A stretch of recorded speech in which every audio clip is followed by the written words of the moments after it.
एक नदी के किनारे एक साधु अपनी कुटिया बनाकर रहता था। वह रोज ऊंची आवाज में कहता, जो चाहोगे वही पाओगे। लोग उसे अजीब समझते और हंसकर निकल जाते। एक दिन एक निराश युवक वहां से गुजरा। उसने कई जगह कोशिश की थी, लेकिन उसे सफलता नहीं मिली थी।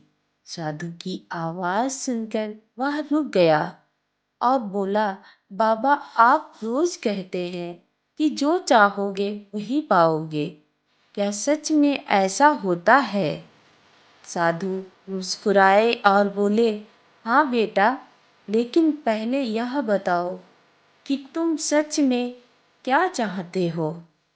युवक ने थोड़ी देर सोचकर कहा, मैं जीवन में सफल होना चाहता हूँ, बहुत बड़ा व्यापारी बनना चाहता हूँ।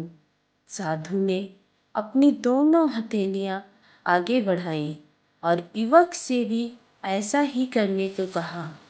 पहले उसने युवक की एक हथेली पर अपना हाथ रखकर कहा, यह समय है, इसे मजबूती से पकड़ो। अगर तुम अपने समय को सही तरीके से उपयोग करोगे तो तुम अपनी मंजिल के करीब पहुंच जाओगे। फिर उसने दूसरी हथेली पर हाथ रखकर कहा, और यह धैर्य है।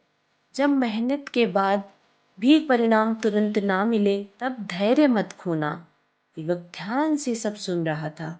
साधु ने आगे कहा, समय और धैर्य ये दो ऐसे अनमोल खजाने हैं जिनसे तुम जो चाहो वह पा सकते हो, लेकिन अगर तुमने इन्हें खो दिया तो सफलता दूर हो जाएगी।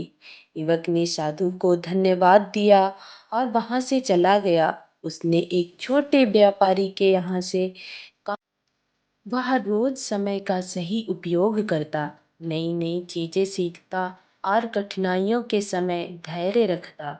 कई बार उसे असफलता भी मिली, लेकिन उसने हार नहीं मानी। कुछ वर्षों बाद उसकी मेहनत रंग लाई। वह खुद का बड़ा व्यापार खड़ा करने में सफल हो गया।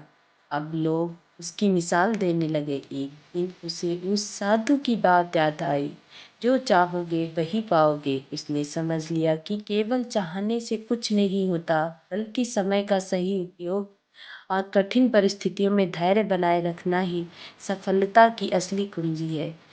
इस कहानी से हमें यह सीख मिलती है, अगर जीवन में कुछ पाना है तो अपने समय को बर्बाद मत करो और हर परिस्थिति में धैर्य बनाए रखो। सफलता देर से मिलेगी, लेकिन जरूर मिलेगी। Thank you.